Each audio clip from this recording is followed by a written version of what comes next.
within logistics and within the uniform branch in total, and are looking to put in stronger structures there that will ensure that financial oversight is really enforced.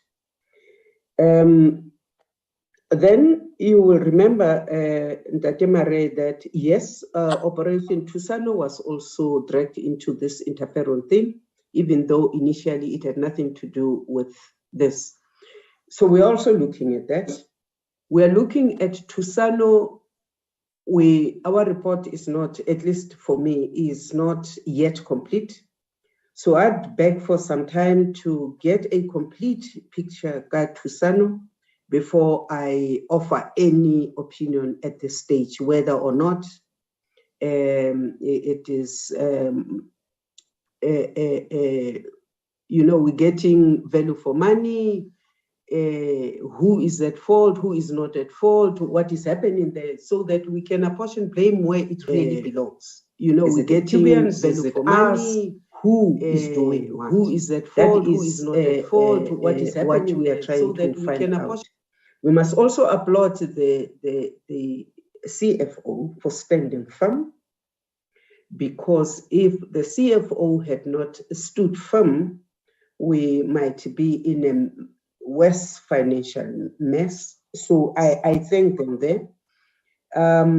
We're still trying to find out whether the official who finally signed off the finances within the procurement in LOC demanded all that and asked to be instructed properly so that we can exonerate if the junior officer did not have any choice but to follow the instruction from. We're looking at all those minor details, and I'm hoping that when finally the general comes back, we will have a fuller thing.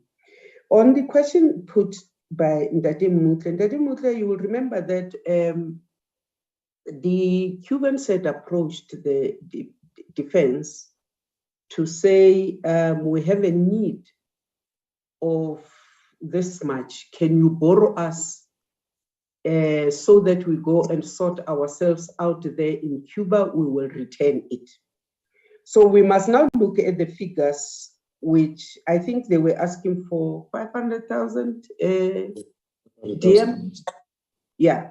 So we must then say which of those, when we return the vials, are borrowed. But even if we want them back, we would then have to do the right thing, get the right clearances, BOSAPRA, work in conjunction with Department of Health, so that when the vials come back in, that which we have paid for, all the processes are cleared.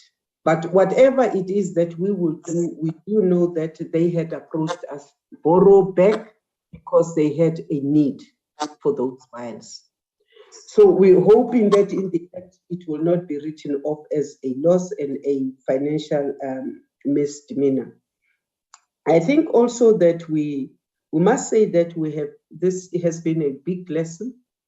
We prevented an attempt, and I have been speaking to the minister in China.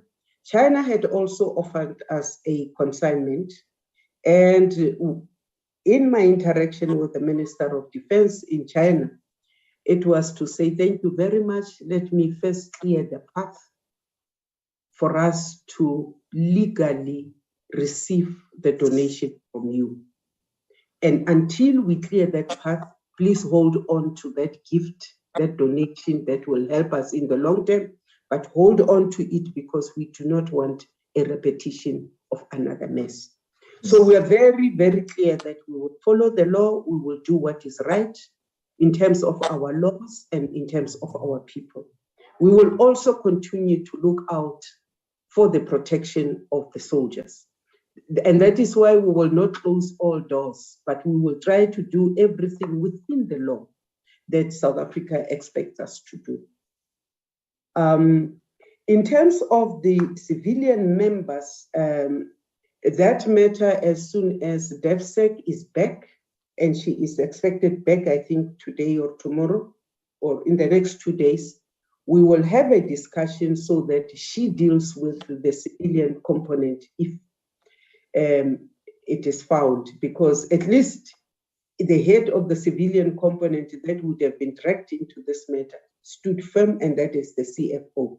But whoever else who was in part of this, we will follow, because we do not want to see a repeat of this. Thank you, Chairperson. Thank you very much, Minister, for this feedback. I think it assists because it says you are following up with consequence management, and you are awaiting the report from the Chief of the South African Defence Force on consequence management, because it is the matters are largely in his domain, because we're dealing with the members in uniform, and that in the event that there are members, civilians, who are also implicated, even though they're not mentioned in the report, and at least for now, or it's not apparent for now, the SecDef will advise on that matter. And we also are with you in applauding the CFO for really standing firm on the issue and said, I will not use the taxpayers' money in this enterprise, because it, on the surface of it, appears to be unlawful. And we really want officials like that, who stand on the side of the law, not only standing side of the law, but protects the purse, as it were. And because the money must go to where the need is, and must be expended correctly and within the legal framework. And that we must receive every rand value in any transaction that the department is involved in. I think we can leave it at that for now. We can't take it any further, colleagues. I think you all agree with that. Chairperson, just one that you have not mentioned that is in the report. I think we must also ask the minister to ask the chief of the SANDF to also commend General Ford, who brought this out. And we know it's not him that has made it public, but at least he had the strong conscience at that stage also not to sign it off and to realize that this is going to be unlawful and irregular. So we are very, very proud of the CFO and uniform members like General Ford and maybe the Deputy Surgeon General. Whoever was involved in trying to protect us, we applaud them, and they deserve to be recognized in this sense. Thank you. No, I agree with you. I don't think there's any objection to that. That the whistleblowers play a vital role in ensuring that such matters are brought to our attention so that we can then act on them. Minister, do you want to just say one thing or two before we move to the next item? Not necessarily, Chair. As I say, we learn.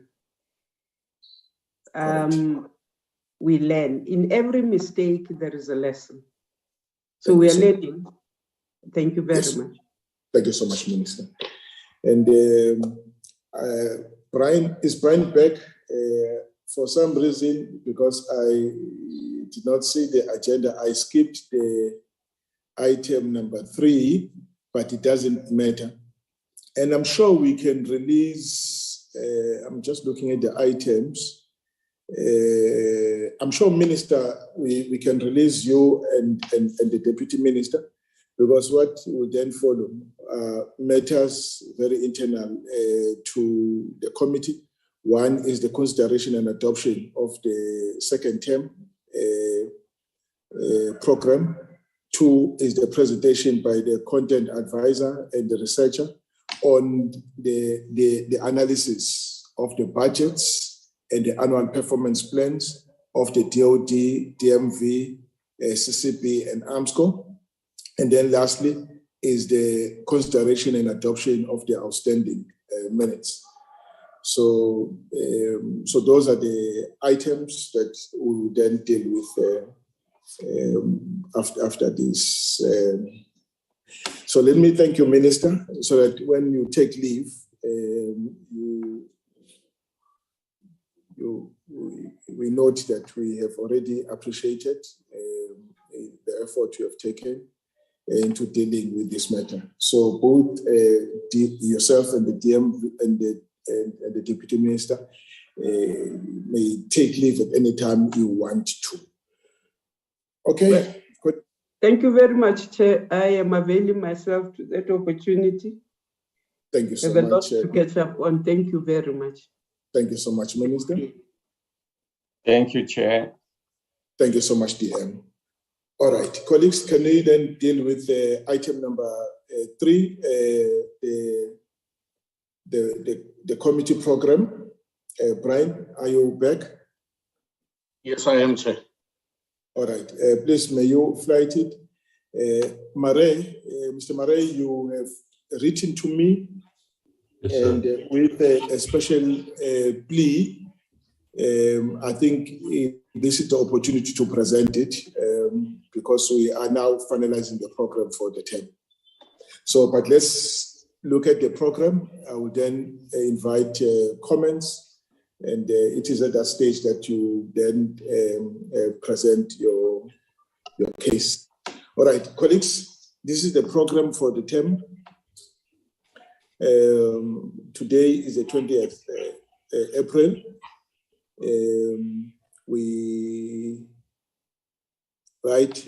So I think this agenda was adopted at the last meeting because I needed your concurrence so that I can start the meeting of the 20th of April. Now, the following is the 4th. These matters were presented and you made comments, and so we're presenting it back to you so that you make a final stamp on it. On the 4th of May, that's that other week. Brian, we don't have anything on the 27th. No, we don't, Chair. It's a holiday. That's correct, Chair. It's a holiday. No. I remember now. And on the 4th, so it's a briefing by the DOD on the annual performance plan and the budget, and the responses to the AG's report on the status of records review. And then there's a briefing by Armscor, and again, and their responses to the AG's report on the status review. And then we consider the minutes. And on the 11th is the briefing by DMV and on their plan and budget, as well as responses to the AG's report on the status of review record, and the briefing by CCB on their plan and budget, and then the consideration of the minutes. And then on the 18th of May is a briefing on the military police mandate, capacity, and resources, achievements and challenges. We thought this time we must we must pay attention to the military police, especially its capacity as it is entrusted with the mandate of dealing with misconduct, as it were. And then again, briefing on the Adjutant General's mandate, capacity, and the Adjutant General interacts with the military courts and all. So he will take us through all the matters submitted to the court and the success rate, as it were. for the period 2019 to 2022. And then the consideration of the budget vote, in fact, both reports, consideration and adoption of the budget vote reports, vote 23 and vote 26, and we adopt the minutes. My go down, Brian. And then on the 25th of May is progress by DOD in relation to cases of fraud and corruption and consequence management. You'll recall that this matter has served before us before, and we are calling them to give us a progress report on this matter. And then we consider our annual report and review our own annual performance plan, and we adopt the minutes. And then the 1st of June is a briefing by DMV Audit Committee and then the internal audit on the challenges and related matters. They report, the audit committee reports to Parliament. Its report is in the annual report, and it is on those bases that we call them to come and talk to us on their challenges and other issues. And then we received the briefing from the Presidential Task Team on military veterans, progress thereof, and then progress on the amendments with amendments to the Military Veterans Act and the Military Veterans Benefits Regulations, and then we deal with the minutes. And then briefing by DOD on Project Tusano, including its response to the findings of the AG of South Africa. And then a briefing by the DOD Audit Committee and Internal Audit Division of the DOD to explain their roles and functions, as well as the monitoring of internal audit action plan. And and then we consider the minutes, and then we take the briefing from the Military Veterans Advisory Council and the Military Veterans Appeals Board, and on the mandate achievements and challenges. I may have to come back and remove the mandate, because we now know the mandate of those bodies. It's just the achievements and challenges since we last met. Brian, just remove the mandate. Otherwise, they'll take us back to the mandate that we have received that before. And the same goes with the DOD. With the DOD Internal Audit Committee and Internal Audit Division. We know, sorry, that's on the 8th of June. They've explained their role, so we now need to know their challenges and related matters, like we stated on the 1st of June. When we dealt with on the 1st of June, you are correctly saying briefing by the DMV Audit Committee and Internal Audit on challenges and related matters. Let's leave it at that. And then when we come to DOD, let's say the same thing. Is it fine, Brian? All right. Yes, sir. Okay. Colleagues, you can see I'm thinking I'm reflecting on some of the issues. Are we at the end, Brian? That's correct, sir. Oh, that's the end. Okay, colleagues, this is what we are presenting. And so now is for the meeting to consider. Chairperson, if I may. Yes, sir, Mr. Maran. I think it's a quite a full program in terms of the time that we've got available. Most of the agenda or the program is kind of statutory obligations that we've got. That we must go through that, and that is obviously taking a lot of time. I think one would have loved to see a few other matters also here being raised. One of them is the Defence Force Service Council. appointment of those members, because we know that that is very, very important, and we haven't had confirmation of their reappointments or appointments, and we haven't provided anything in this quarter, basically to look at that, so to get feedback on that.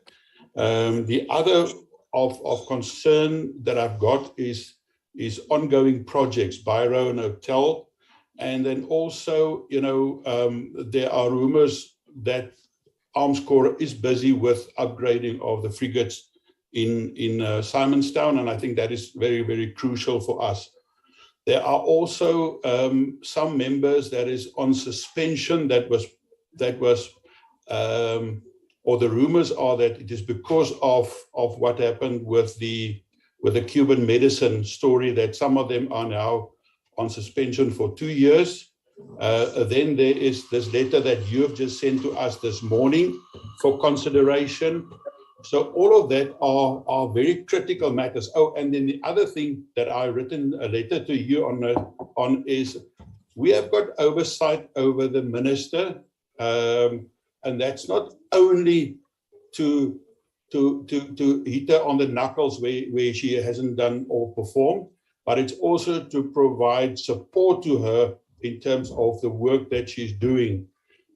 We have seen a lot of talk about performance contracts, and I just thought that it would be good if the minister can, at one or other stage, brief us on her performance contract with the president, and obviously her work and how that are incorporated into what we are doing and what we and her is doing in collaboration. So those are the matters that I have thought that is obviously, and the other thing that is obviously missing. I'm not sure whether that will come up on the Joint Standing Committee on Defence, but that is obviously the 4th and the 5th in terms of the Khotla, that we have received an invitation and that you have sent us a message on, where we must take a decision on the 4th and the 5th of May. And then obviously interaction further with the South African defence industry stakeholders. I know that initially we planned to visit Paramount on our oversight to Pretoria, which is now excluded. And we must just, those are the matters. I mean, there are many things that we can raise, but we only have got so many weeks in this quarter available to us. And the priority is obviously budget and budget considerations. Thank you, Chair. Okay, thank you so much. Any other comment, colleagues?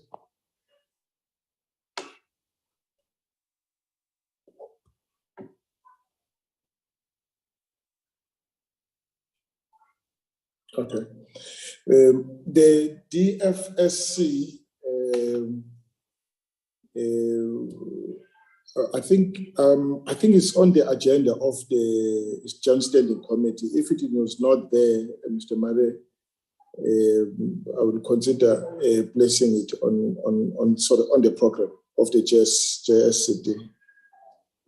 We deal with the Defence Force Service Council as JSCD, so that will be taken care of. On the bureau and hotel projects, and we'll be dealing with the budget, so you are free to ask any question in relation to these projects, and that if you still need us to make a follow-up on them, we'll then take it up from there. At least there is provision for it. And on the members on suspension, Cuban story, I think that matter also is under consideration. We'll deal with it when we receive a comprehensive report from both the SecDef in relation to the civilians and the Chief of the South African Defence Force in relation to the members in uniform. On the Khotla, 4th and 5th, colleagues, you have supported the proposal that says, because the 4th, the first day of the Lekgotla coincides with our meeting. The recommendation was that we move our meeting to 6 o'clock, so that we are with the Lekgotla on the 4th and 5th, and then in the evening we assemble to consider the business of the committee. So in other words, we are shifting the time. Instead of meeting at 10 in the morning, we would meet at 6 in the evening. I think you've concurred with that. On Thursday, the 5th, it's fine because our JSCD meeting is in the evening anyway, so it doesn't, the Lekgotla doesn't clash with the JSC business. All right, on the Parliament visit, of course, we'll have to reinstate that at some point because we have taken a decision on it. Mr. Mare, on the performance contract of the minister, I read your letter and I asked myself, what in it that we want the minister to talk to us about? Because, the minister signs a performance contract with the president.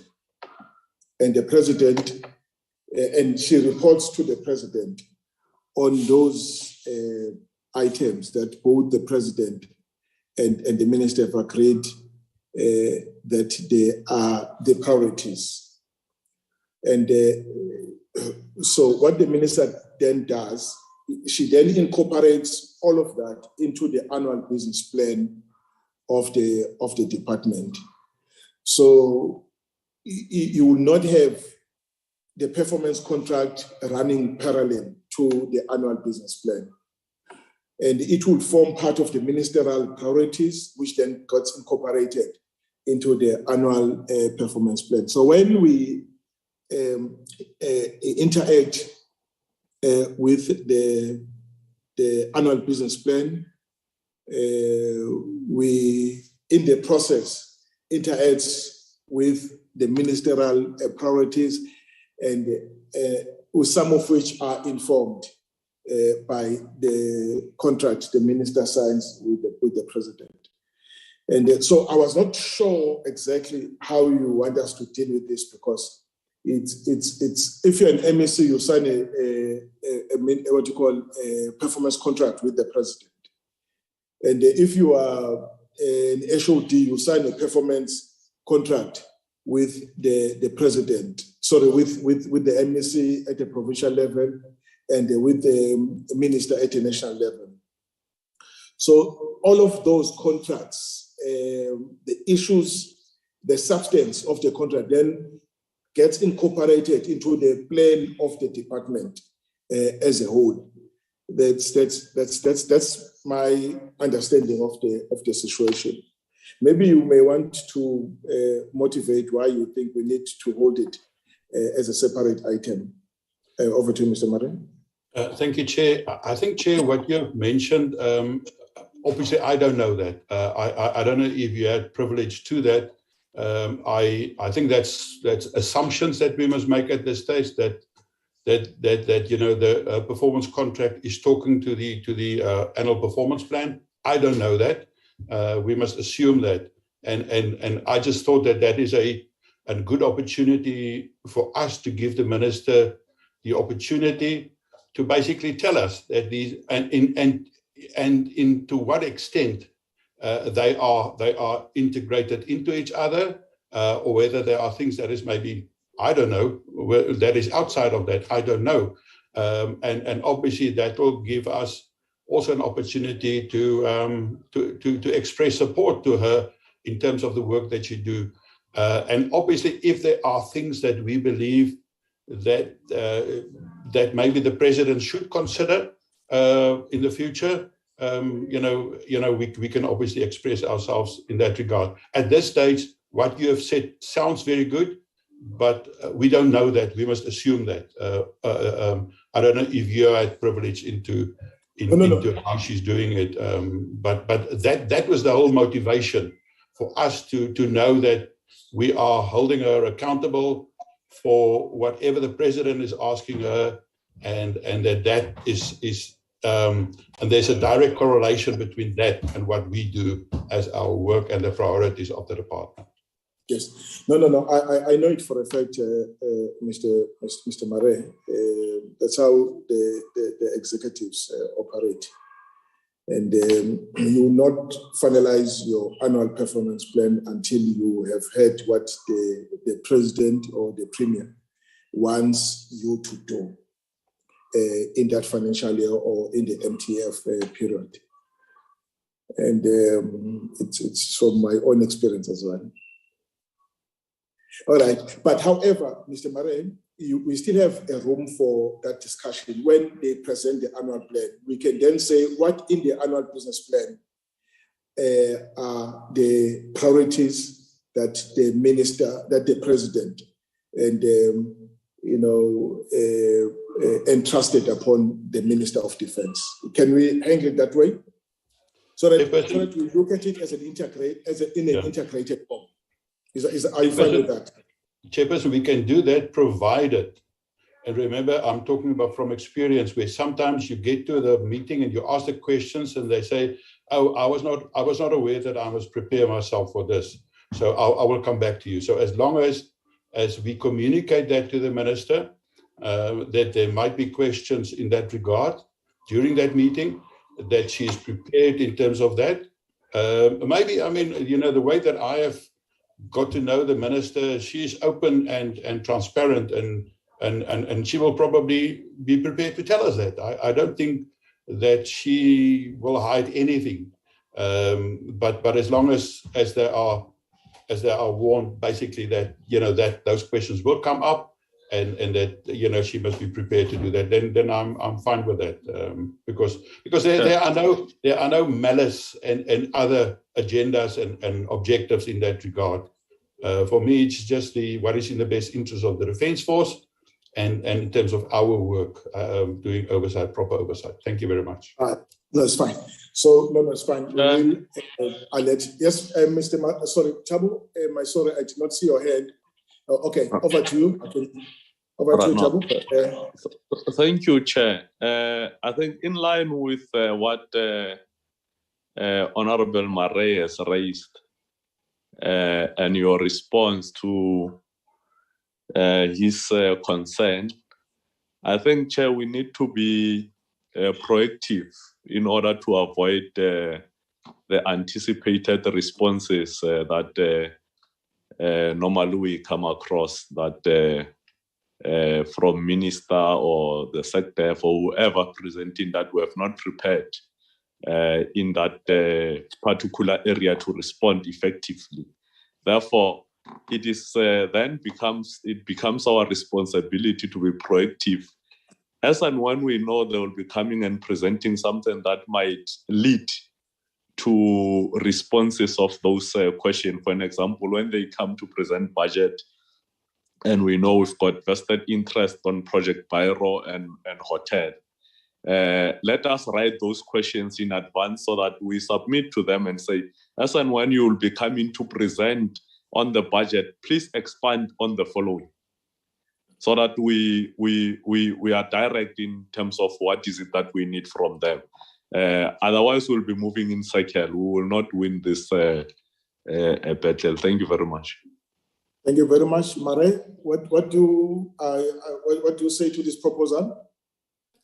Yeah, I think Chairperson Honourable Mutli is saying basically the same as what I've said, is that as long as they know about this, that those questions will come, that we do not have a situation where they say, oh, we didn't know, we didn't prepare. No, Mr. Mare, Mr. Mutli is saying that he's agreeing with you, but is concretizing your suggestion that let's have questions in writing, so that when they, and with the request that they must also deal with these questions when they come to deal with the budget. Are you fine with that? Well, yes, and I think, my letter or request to you is basically, what needs to be forwarded to the minister because, you know, there might be different questions coming out of that, depending on the day of the presentation. So I've obviously put it into broad terms and more a generic terms, but on the day there will be more specific questions coming up. But this, as a matter of how this is integrated into the annual performance plan, that is obviously, you know, my question. I think you must forward to her. Okay, no, it's fine. Okay, colleagues, the decision is that whoever has specific questions to bring to the attention of the Minister and SecDef ahead of their presentation of their budget is welcome to submit those questions to the Secretary of the committee. All right, colleagues, I think we'll leave it at that for now. And but I would also alert them on the issue of that in their presentation they must highlight the priorities that arise from the contract between the President and the Minister. Colleagues, thank you very much. We can then move to the next item in the absence of any hand. All right. Okay, colleagues, then the next item on the agenda would be Brian.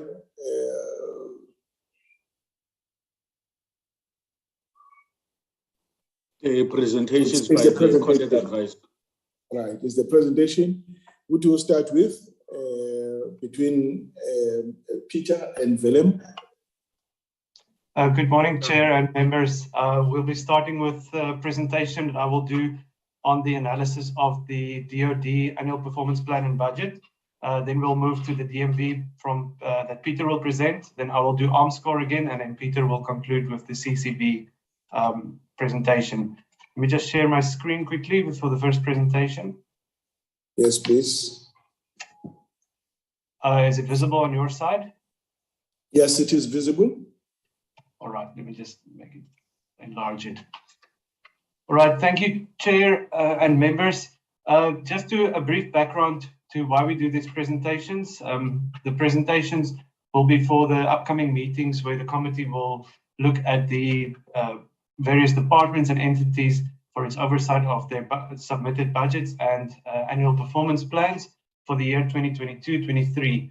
The presentations that Peter and I will do today are directly taken from the information contained in the research documents that we send you. So there's a detailed document that accompanies these presentations, and Brian has submitted those to you. And I think through Peter and Brian as well, we will perhaps just resubmit these shortly before the upcoming meetings, because there is a delay between today's presentation and upcoming meetings. So the first presentation today is about the DoD's budget and APP analysis.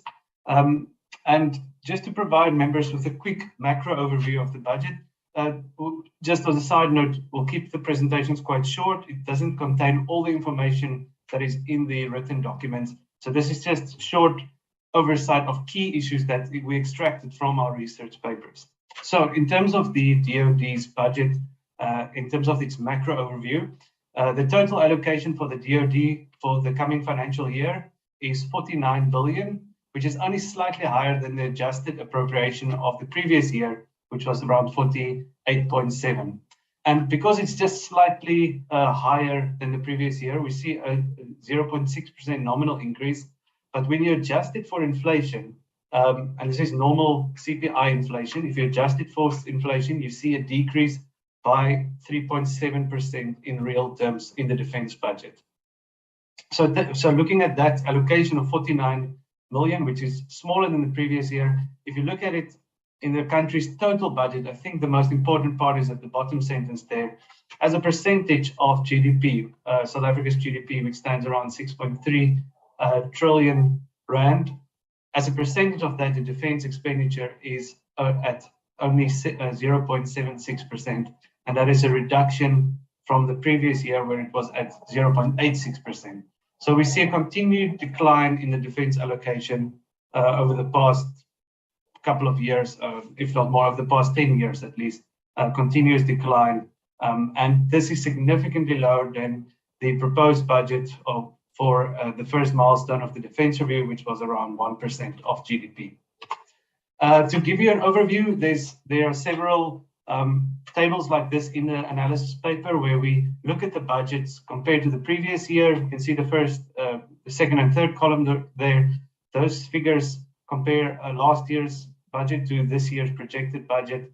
And then we adjust it for inflation. In the last two columns, we will see a real percent change. And the most significant change, you can see almost all programs have a decreased allocation. The most significant changes are in force employment, which has a 20% real reduction, which is 770 million rand reduction in its allocation. And that is mostly due to last year's increased allocation for force employment during the July unrest and so forth. Now we see the budget return to normal levels, sort of back in 2019, 2020, to those levels for that program.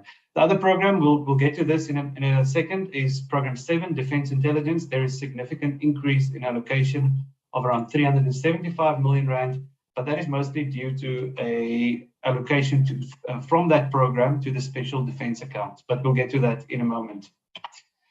What are the key cost drivers of the Department of Defense? The first one, as members are well aware, this committee has been dealing with it for quite a while, is the compensation of employees issue. 30.697 billion rand has been allocated for the year, and that is in the National Treasury's estimates of national expenditure. However, a few weeks ago, this committee had a meeting on the COE issue, and then the department indicated they project to spend in this year 33.7 billion rand. If you take that 33.7 billion rand, that is about 68.7% of the total DoD budget. And this figure also tells us that there's likely to be around 3 billion rand in irregular expenditure on compensation of employees in this coming year. Members must remember that there are plans being made, as was said in the previous meeting. There's an exit mechanism being implemented and other measures to contain this, but this will take several years to implement. So in the coming year, we will see around 3 billion rand over expenditure. And I think the main question there is, how will this be funded? From where will money be taken to cover this 3 billion rand projected over expenditure? Another aspect, a key cost driver, is contractors. The allocation decreased from 3 billion rand to about 2.5 billion rand for the year, but this remains much higher than in the recent past. 2 years ago and 3 years ago and 4 years ago, it was only around 1.6 billion rand a year. So we saw a significant jump, and now it decreased slightly, but not to previous levels for contractors. The third major cost driver, where there's a big increase, is related to employee social benefits. And I couldn't find in the APP the reason for this, but the allocation for employee social benefits increases from 173 million to 1.2 billion rand. And there might be a very logical explanation for this, but I think it's, given the massive increase in this, it's really important for the committee to ask for the reasons and clarity on why there is such a major increase in employee social benefits. Other key cost drivers is the Special Defense account. The allocation for that increases from 1.5 billion to 1.9 billion, almost 2 billion. And something the committee has dealt with in the past was whether or not there's sufficient funding for projects Pyro, Hotel, and other projects. But there is a slight increase in the allocation, which might bode well for the funding of those projects. Other interesting changes is fuel, oil, and gas. The allocation for fuel, oil, and gas decreases from 890 million to 790 million from last year to this year. Now, there's just one question around this. Given that fuel prices are so much higher nowadays than it was last year, what will be the impact of this 100 million rand reduction on the operational capabilities and training of the SANDF if there's less fuel that can be purchased under the current high fuel prices and a reduction of 100 million rand? Operating leases increased only slightly from 1.6 to 1.7 billion rand, but it is a significant amount that is spent on operating leases, and it might be worth for the committee to investigate what this relates to. Chair and members, in an effort not to repeat exactly what is in the papers, I would sort of broke the rest of the presentation down into two key oversight focus areas. And the first focus on a long-term view that relates to this committee's oversight function over the long term, and its oversight of the budget and the strategic plans over the long term. And the other one relates to a short to medium term view.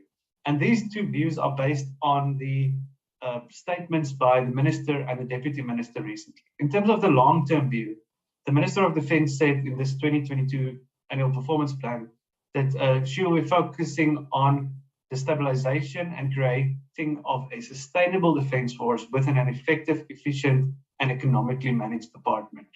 So when members look at this budget for oversight for this year, it is important to have a long-term view as well and see how this year's budget is contributing to the long-term sustainability of the Defence Force in line with the Minister's priority. But then also in the short term, there are things that needs to be looked at. The Deputy Minister said to this committee in its previous meeting that there are too many leakages causing wastage in the current budget. The DoD had to handle the little money it had with diligence.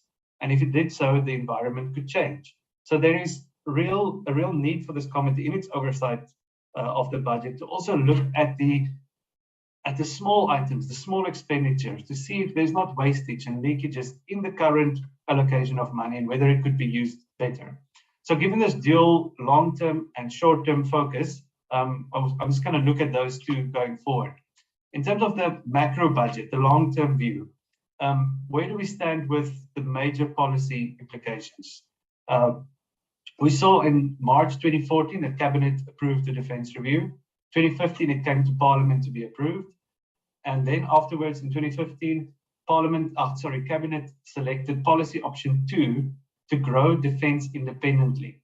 And the implementation for that was from 2017 onwards to look at the status quo of defence, and then from 2020 onwards to implement milestone 1 of the Defence Review, which was arresting the decline. And to implement milestone 1, they developed 5 work packages.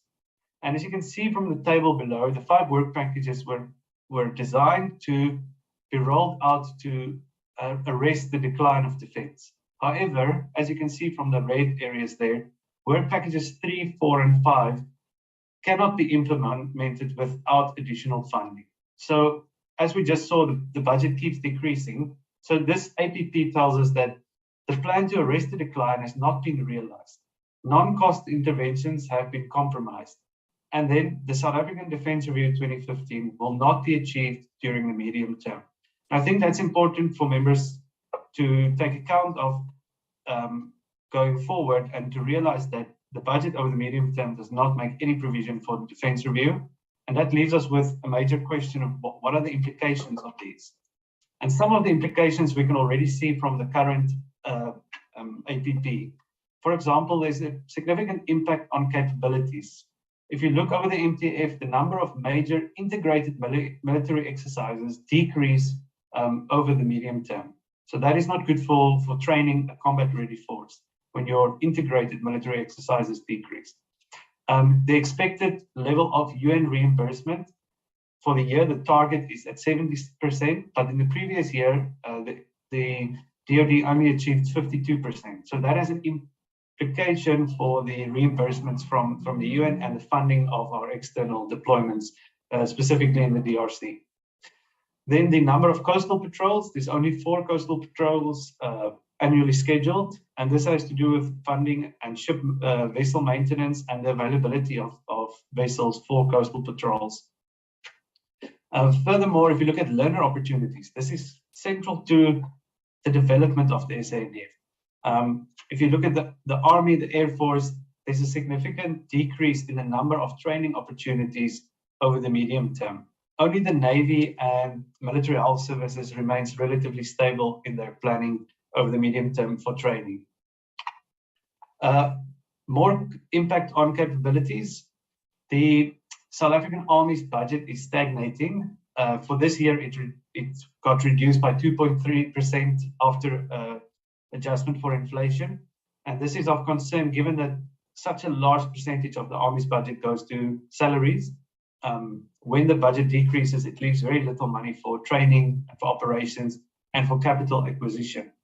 Also, if you look at this year's budget in terms of the Air Force, which capabilities are affected? The helicopter capability sees a 39% reduction in its allocation after adjustment for inflation. I must add that it was very high last year, so this 39% should be seen in context of previous years, but it is a significant reduction nonetheless. Air combat capability continues to be reduced. Operational support also sees a 14% reduction after inflation. Technical support sees a 17% reduction. And flying hours stays at 12,000 for the year, which includes 1,000 hours for VVIP transport. In terms of the Navy, we see the training capability decreasing over the MTF. Base support also decreasing slightly. And then sea hours is reduced to 8,000. I think it was reduced last year already, but this is not a lot of sea hours.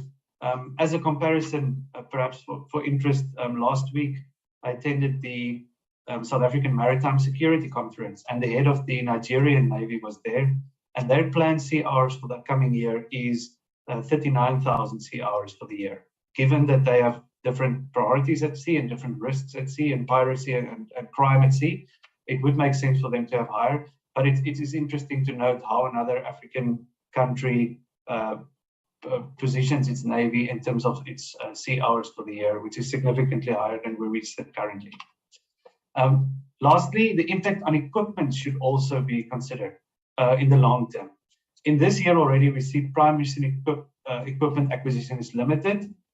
The SDA allocation remains at 1.9% for the year, per year over the medium term. So there's no increase in SDA allocation, which means there's no major acquisitions and no funds or no projects for Onscore to acquire new critically needed equipment for the SANDF.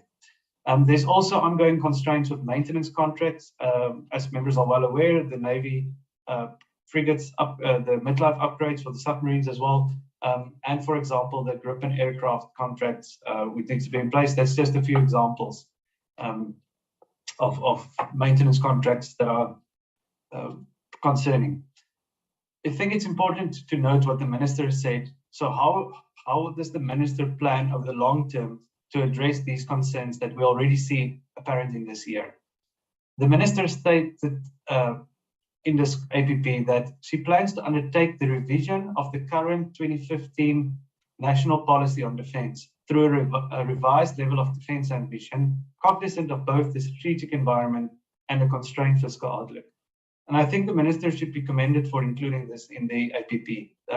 This shows long-term vision, and this shows that she's willing to deal with the two major issues, which is the strategic environment and the constrained fiscal outlook. And I think this committee, in its oversight mandate, should sit with the minister and oversee how she plans to roll out this plan and how this can be funded, and also engage with National Treasury to see if this can be sustainably funded. So that was the one side of the presentation, looking at the long-term view. In terms of the short to medium-term view, this relates to the Deputy Minister's statement to look at whether or not the Defence Force is spending its current funds responsibly. So there are a number of issues in this year's APP and budget which require some oversight and some questions to see if this is actually used responsibly and frugally. And first one relates to contractors, which I mentioned earlier. Although the budget decreases to about 2.5 billion rand, previously it was never higher than 1.7 billion rand. So why is there in the past 2 years this increase in allocation for contractors? Then medical outsourcing continues to climb. This year it's sitting at 625 million for the year. Project Tusano, even though this is not specifically stated in the APP or the budget, from the previous presentation by the DoD plans to spend around 305 million on the years in the coming year on Project Tusano. So maybe some more inquiry around that is required. Operating leases sits at 1.67 billion for the year, and members might ask for some details on that. and whether that's optimally used. Property payments at 1.2 billion for the year, travel and subsistence at 850 million for the year, and then there's business consultants at 57.8 million for the year, which is significantly higher than in previous years, which was under 20 million. Some more short-term things to perhaps look at for the committee. Why it is required to spend 78 million rand on advertising, specifically in a year where there will be no MSDS recruitment. In the coming year, there's no intake of military skills development personnel, so there should be no advertising required for intakes. It could be questioned why such a high amount is spent on advertising. The Landward Defence Strategic Direction sub-program is another one that requires clarification. The allocation for this increases from 387 million to 832 million in the sub-program. Furthermore, Defence Intelligence, there's a transfer of 584 million from Defence Intelligence to the SDA in this coming year. And this may require further oversight, either through a closed session or referral from this committee to the Joint Standing Committee of Intelligence for inquiry. The General Support Program, also something to look at perhaps, is property payments that decreased from 500 million to 400 million. So for the coming year, it's 400 million. However, prior to 2020-21, property payments never exceeded 25 million. So for a number of years, it was a very, very low, and all of a sudden, over the past 2 years, it went up to 500 million and now 400 million. So that perhaps requires clarification. Another aspect, so that's the one aspect of the short-term look, is to see whether funds are used responsibly. Another aspect is looking at whether the DoD can generate some more funds given its fiscal constraints. And this relates to a ministerial priority to generate revenue to supplement the insufficient fiscal allocation. And perhaps this is something that the committee can consider focusing on as well, to see whether there is progress with the sweating of assets, whether there is repayment from other departments for services delivered. We see the DoD delivering a number of services to other departments, and it would be of value to know whether there is sufficient reimbursement from those departments. Another aspect that the President mentioned in the SONA is the Willie Seasway Bridge Building Program. And it should be clarified, while this is a very important program, to clarify how this will be funded and whether there are additional funds allocated in this budget for that program. Furthermore, the UN reimbursement, this is an important part of generating revenue. There has recently been an increase in the number of troops sent to the DRC, and it would be of value for the committee to determine what the impact will be on the reimbursement from the United Nations. And then lastly is to look at SADC reimbursements for South Africa's participation in Operation Vikela in Mozambique, and to see how that will be funded and whether it has any implications for the current budget. In conclusion, Chair and members, the defence allocation remains stagnant with little scope for growth amid fiscal constraints. Oversight of ministerial intervention is needed to ensure capabilities are maintained. Specific funding may also be required for this. And this refers to those key strategic capabilities that we will lose in the medium term if not addressed immediately. The other aspect is the COE, the compensation of employees. In the previous presentation, the Department of Defense noted that this will only reach break-even point around 2025. And it might be of importance to speed up this process and see if there's a way to bring irregular expenditure on salaries under control more speedily. Furthermore, oversight of specific expenditure is required to ensure frugal expenditure amid fiscal constraints. And that's what the Deputy Minister said. I think it's important for this committee and its oversight function to see whether the department cannot use the money it has more responsibly and more effectively and more frugally. Lastly, looking at the long term, all efforts should work towards a sustainable, capable SANDF. And that is key to the Minister's statement that she is looking at a sustainable and efficient and effective SANDF And it starts with this year's budget to see whether that sustainability can be reached over the medium term and beyond. Thank you, Chair. That's my presentation on the DoD. I'll hand over to Peter to do the DMV, but I would just like to urge members to please, before the meeting, go through the detailed document that we provided you on this. Okay, thank you very much, Willem. Peter? Chairperson, can I just raise one issue that I just thought, I mean, it's great work by Willem. It's absolutely fantastic, and I couldn't have done it better myself. The only thing that I was just thinking of, it's probably information that has come basically maybe too late for Willem to consider. And the one is obviously the commitment now to Vukela for a year, the letter that we have just received yesterday, which is another 2.9 billion rand, so it's another close to 3 billion rand. And then what was the other one? So things like that. How will we? Because that must come into the plan as well, and in terms of the budget, because it's this year, and somehow the department will have to tell us how these things will be funded and from where and all that. And also the other thing is obviously, yeah, he has mentioned Byron Hotel. Okay, no, it's fine. Just make note of that. It will form part of the questions that we present to the department. And I know that any commitment that came after the budget was presented will be, considered during the adjustments process. And but it's fine. We can still ask the questions as to how will they make do with the current budget, given that the adjustment will only occur much later in the year. Okay, all right. Correct. And obviously chariot now as well. Okay, can you repeat that, Mr. Murray?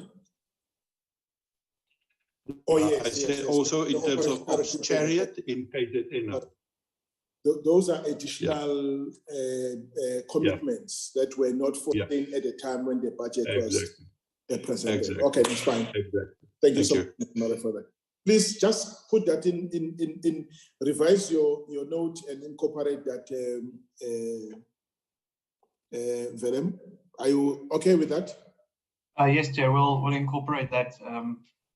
Just to add, perhaps, that in the Joint Standing Committee of Defence, when these deployments are presented, there will also be opportunity for the members to engage on these issues and the funding thereof. And I think that will be of value before the actual engagement on the budget. But I'll add these, Chair.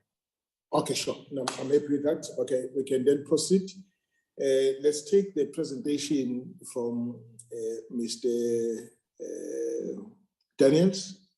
I'm sure we'll see the cut. Chabu Mutle started it, followed by Willem, and then surely Peter will not disappoint us. Good morning, Chair and members. Can you see the presentation? Yes, I can see it, but I don't see you.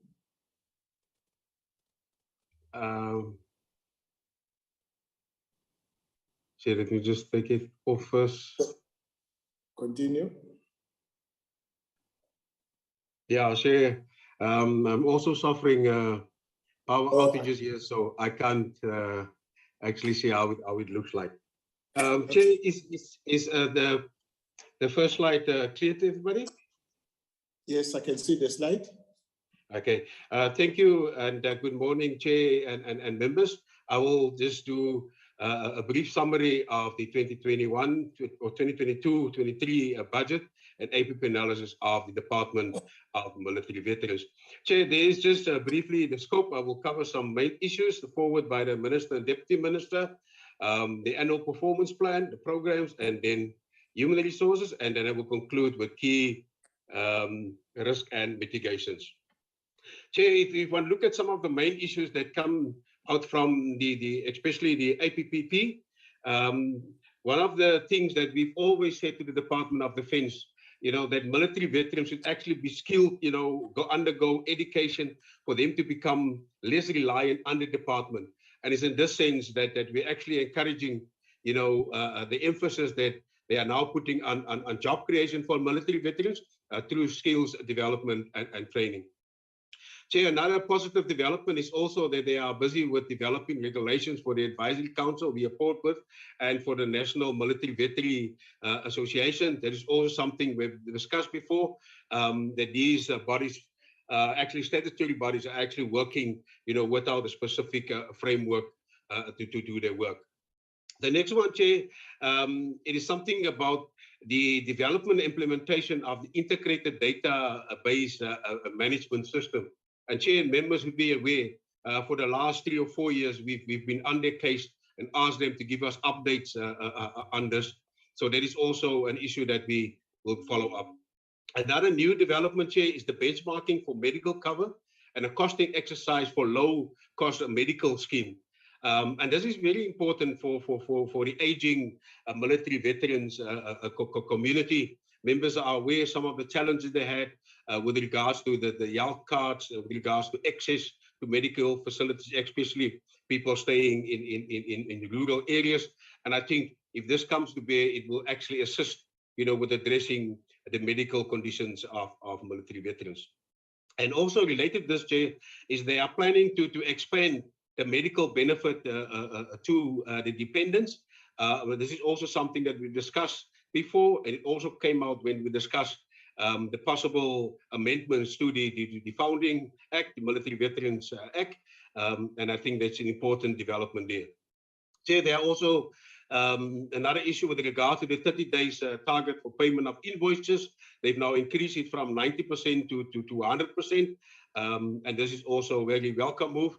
But given that they haven't for the last 3-4 years achieved this target, even of 90, only once of 90, this I think will also be a challenge for them. Another issue, Chair, and I think we've asked this before, we would like to have a look at this consensus document that the Presidential Task Team actually drew up, with the various military veterans associations, and basically they're going to use this concept, the document, to engage provincial governments, municipalities, etc.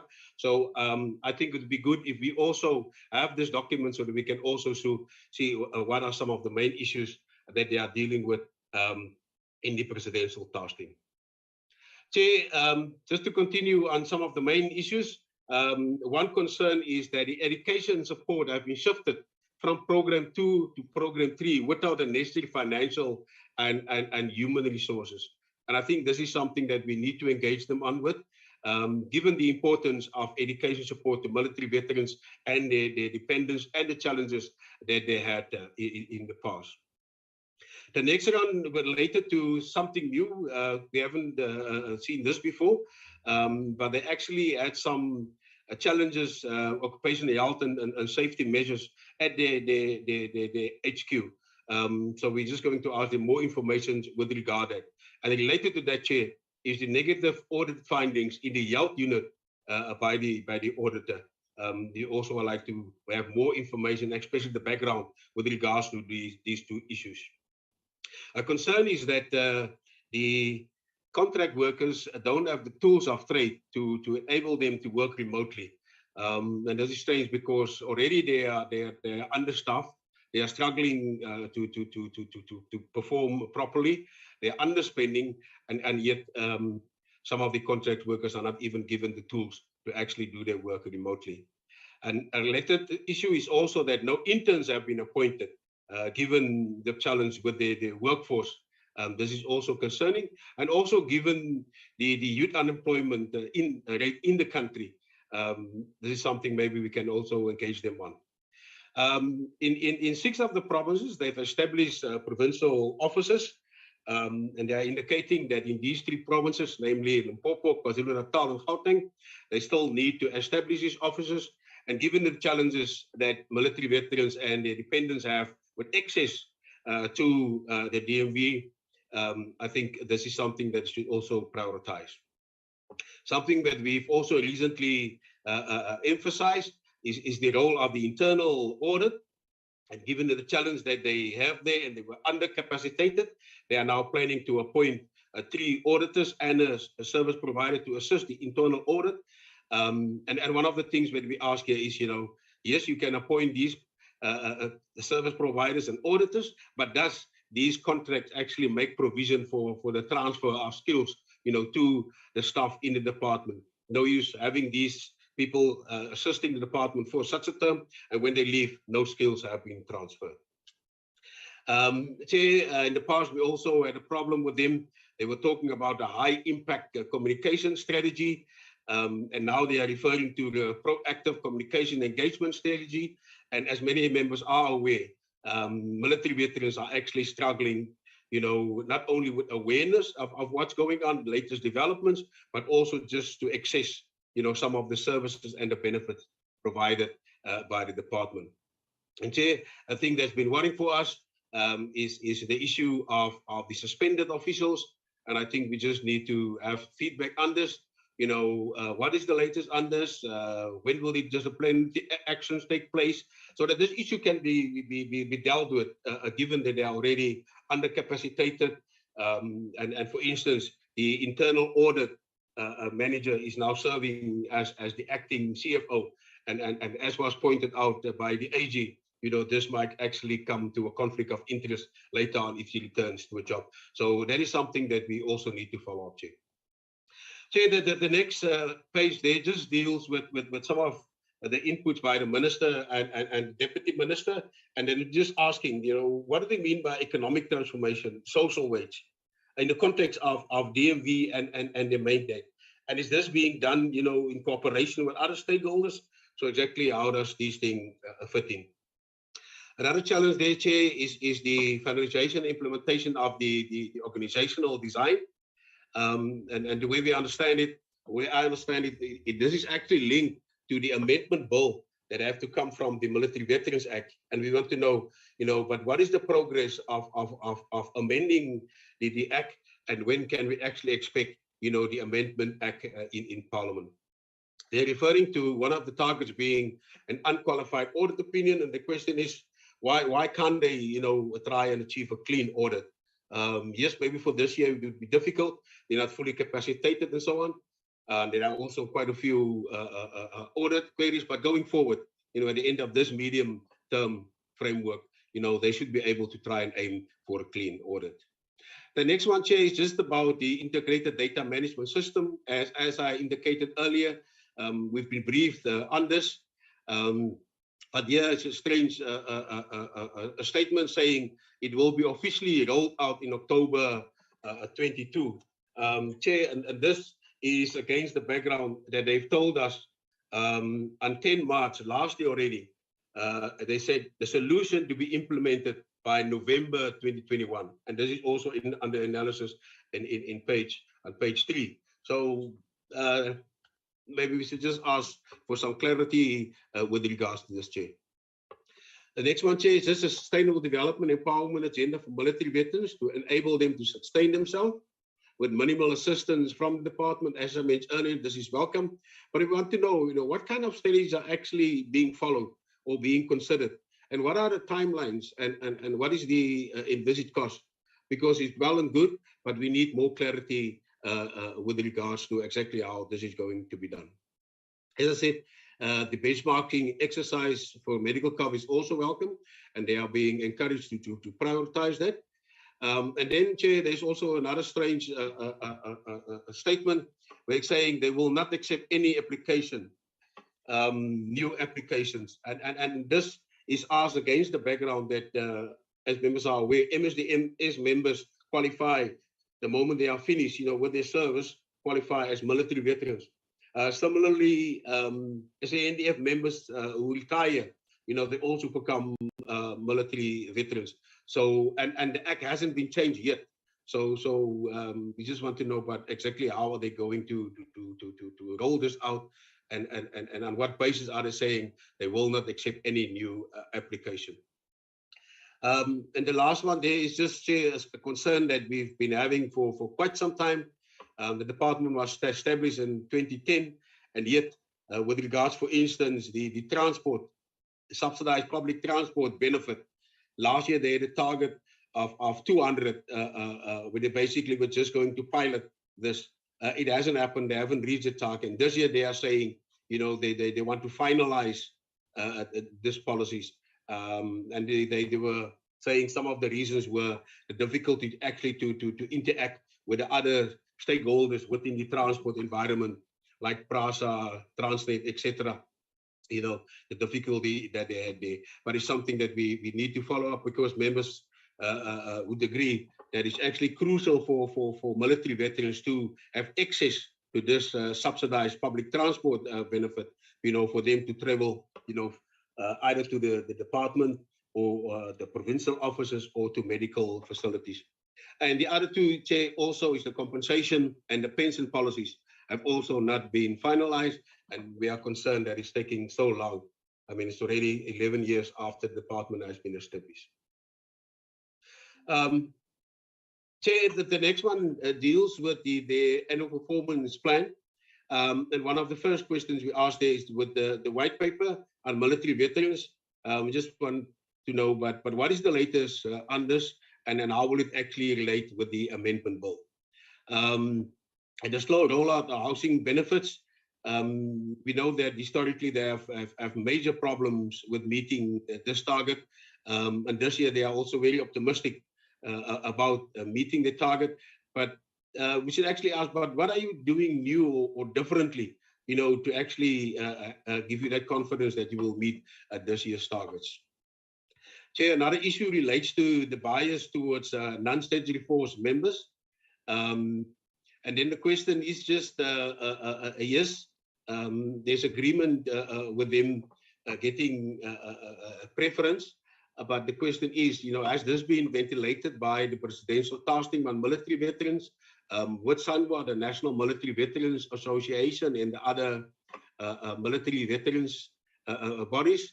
And is there, for instance, a principal decision or an amendment that can be considered, you know, how to do this? And related to this is the urgent intervention to address the injustice of the past. And besides this amendment act that will come into play later on, you know, what other practical measures are there, you know, that they are considering to actually, you know, to achieve this? We can recall the minister last time said in the meeting, you know, that the benefits, you know, received by non-statutory force members and statutory force members are so vastly different, and that non-statutory force members should actually be prioritized. But we just want maybe just more detail. You know, has it been considered by the Ministerial Task Team, and what are other practical measures are they actually considering? The next issue relates to the department service delivery model versus the district development model.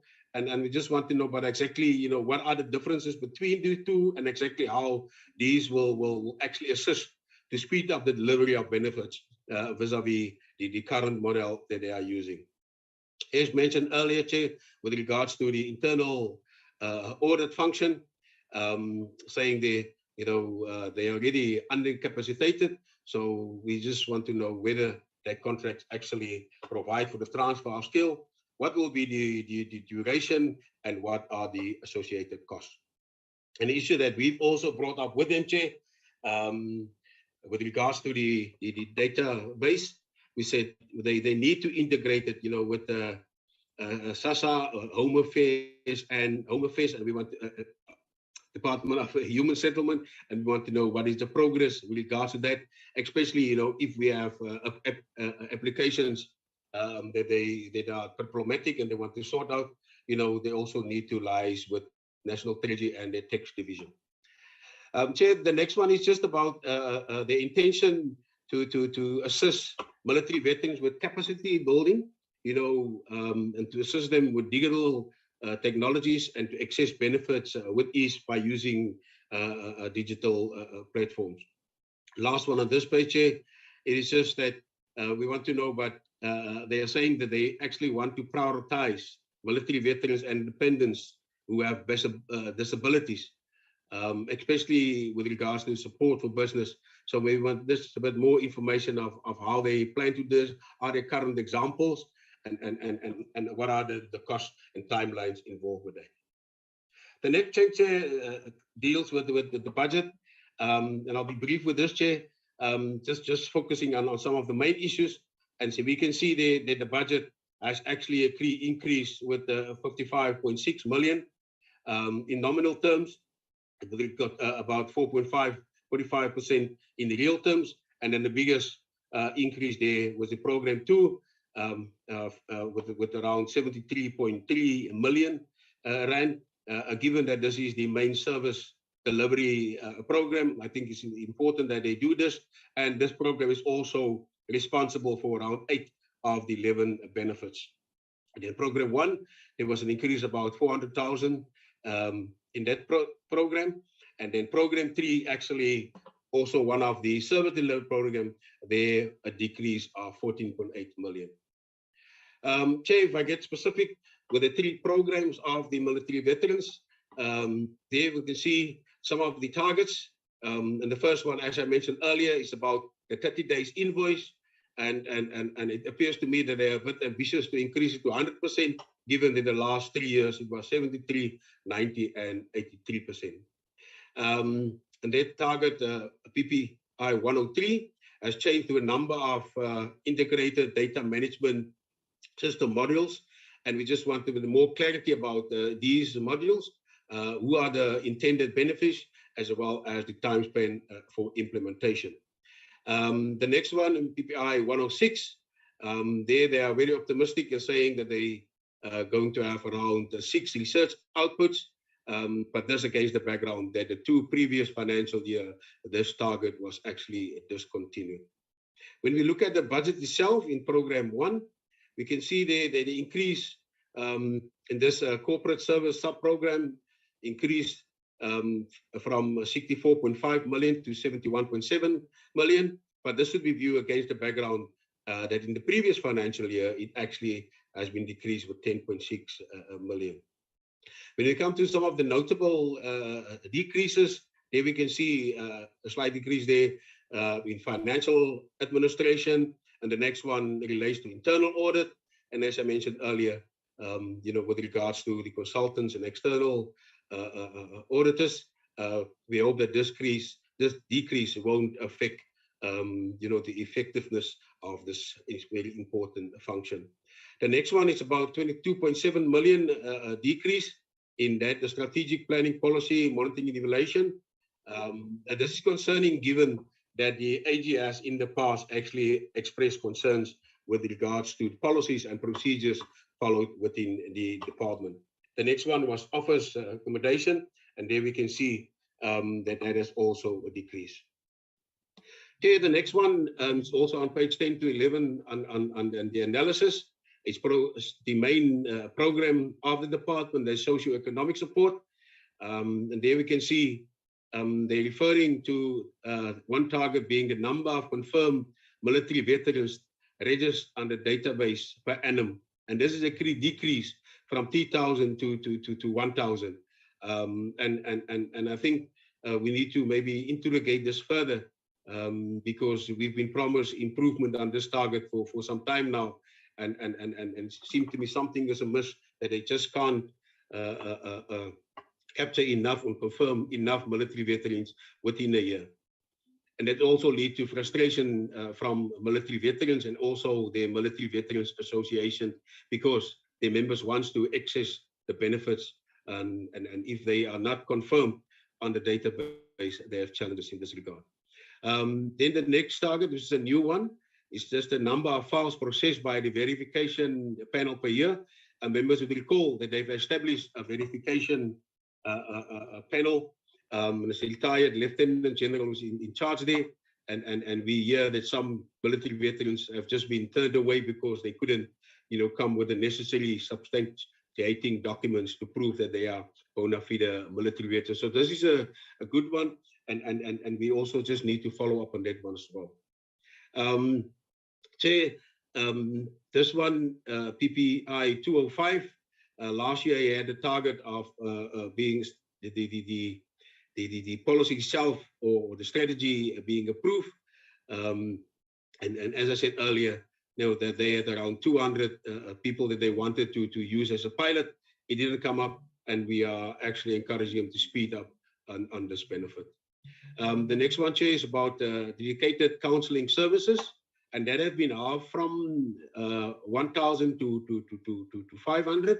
We're not quite sure why this has been done, but I think this is an issue that they need to prioritize, Chair, because given the time when these traumatic interventions happen in their life, I think is something that needs to be prioritized so that members can be assisted to deal with kind of trauma and being counseled. If we look at the budget, Chair, we can see there that this program's budget has increased by 73.3 million, and those are mainly attributed, first one, to the database and benefits sub-program, with around 15.3 million, the healthcare and well-being, 23.5 million, and the last one is socio-economic support. It's also increased with 36.4 million.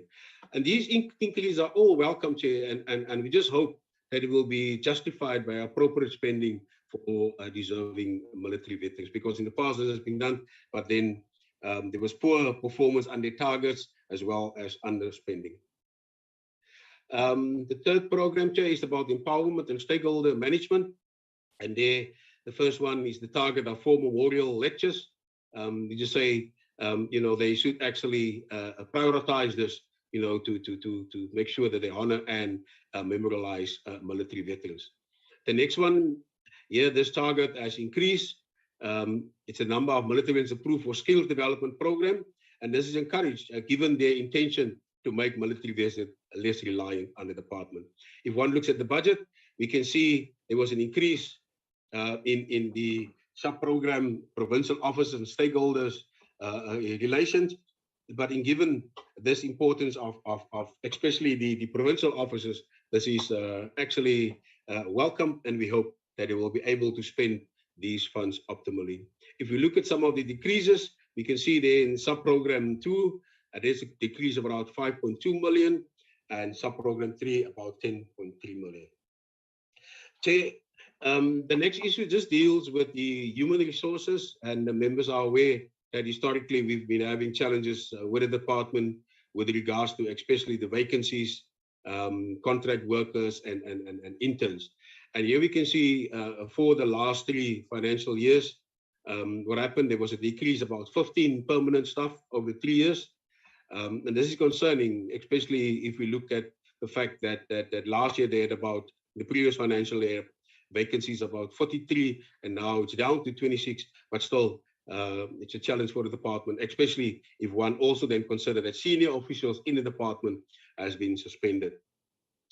And also with regards to the vacancies, Chair, this is also an issue that has been raised by the AG, and as I said earlier, it's also about it causing leadership instability in the department.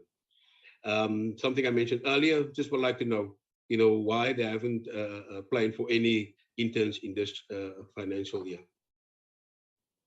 Okay, the last slide is just relating to the key risk and mitigations that they've listed.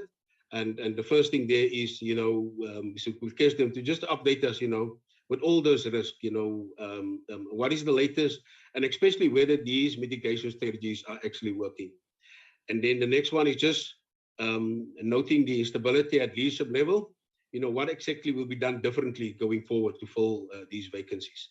Because Noise is saying, there are vacancies and there are challenges to attract people, but what is actually being done, to fill those vacancies? A concern, Chair, is that previously they had a risk inappropriate organizational culture, and this has been removed. And we just question, but why is this done? Because to my mind, an organizational culture, you can't change in such a short space of time.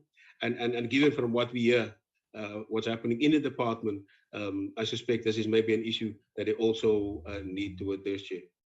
And then the last one there is mitigating fraud and corruption. They are saying they're implementing a risk management process, So we just want to know, but what is the progress with regards to implementing this? And has there been any new cases of fraud and corruption since they last reported to us on 23 February 22? Thank you, Chair. That's my input. Okay. Thank you very much, Peter.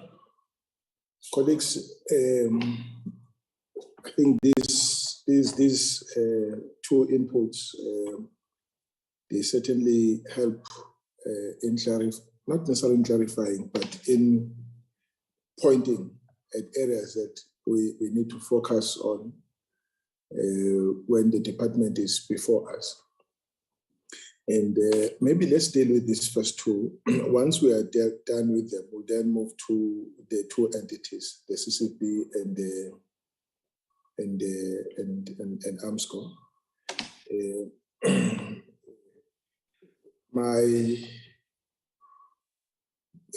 My comment. Let me start with the DOD. Sorry, Chair, can I just ask Brian to remove my presentation? I'm struggling to remove it from the side, Chair. Oh, okay. Brian, please remove it. Let me start with DOD. Is it possible that we get in your analysis, Velen, you include it's just that now we have it's okay to compare this year, the current financial year, to the immediate past financial year, or the last 2 or 3 financial years. But at some point, we need to get a picture of when the department was operating optimally, and at what level were certain targets pitched. Let me just cite one example. The example of flying hours. When the department was operating at optimal level, and there was no issue with the budget, what were the flying hours? And so in that way, you are able to,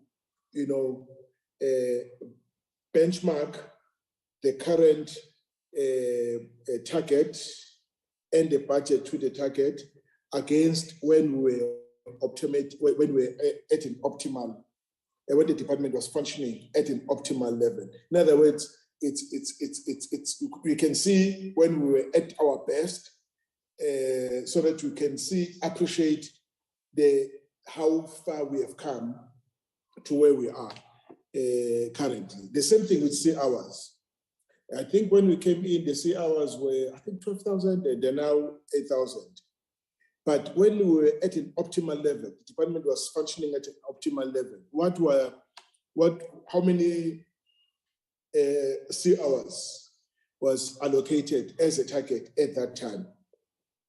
So that you can see how much the erosion in the budget has affected the performance of the department when we make that comparison. That's one. And you may, again, I don't know, other areas where we think we can do that benchmark exercise and say, and for example, I'm forgetting other areas. We can pick other areas for startups where there is continuation. I understand that there are new items. For example, there is where you talk about the expenditure. I'll tell you now the expenditure that you are referring to. And medical and outsourcing. I think you are giving us a figure. I think it's a figure of about 700 million rand. Okay, when SAMS was operating at an optimal level, what was the budget? And that would give us a sense of how far we have come. How has the budget cuts impacted on the delivery of medical services, as it were? Project Otusana is a new thing, we may not get into that. But operating leases maybe is another area. And you see, so we just zoom into some of those areas. Once you have given us that exercise, we'll then see whether we still need to add some to add some more areas to the exercise. That will actually give us a picture. Does it make sense? What do you call Willem? Chair, absolutely. What I can do before the meeting of the 4th, I will do an additional document with long-term tracking, and I can look at specifically the operational targets that you mentioned, flying hours, CRs, and so forth. Medical outsourcing, because that is normally provided for, operating leases. So I'll go through the major things mentioned today and provide the committee before the 4th with an additional document that has long-term figures. I'm happy with that. Colleagues, over to you, colleagues. Thank you very much, Willem.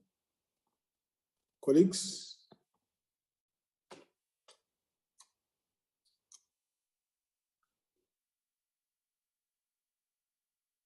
Chairperson, my apologies. Yes. I'm just on my other gadget here with the load shedding. And I see I'm now the other way around, so I will just stop the video. Chairperson, I just want to ask on military veterans. There are often a lot of military veterans that complain about specifically, pensions. I mean, I can't see how we can pay pensions in terms of the budget, but is that addressed in any way, or at least a way that we can deal with that? I'm asking that because we have got the Military Veterans Act. Yes, we're going to amend the Act, but the Military Veterans Act gives certain at least expectations to military veterans in terms of benefits for them. And we know that a lot of them complain that they don't get that benefits. And whether Peter has also looked at those legislative expectations and how we can mitigate that, and to what extent, the annual performance plan is providing for that, or shortcomings in that regard. Thank you.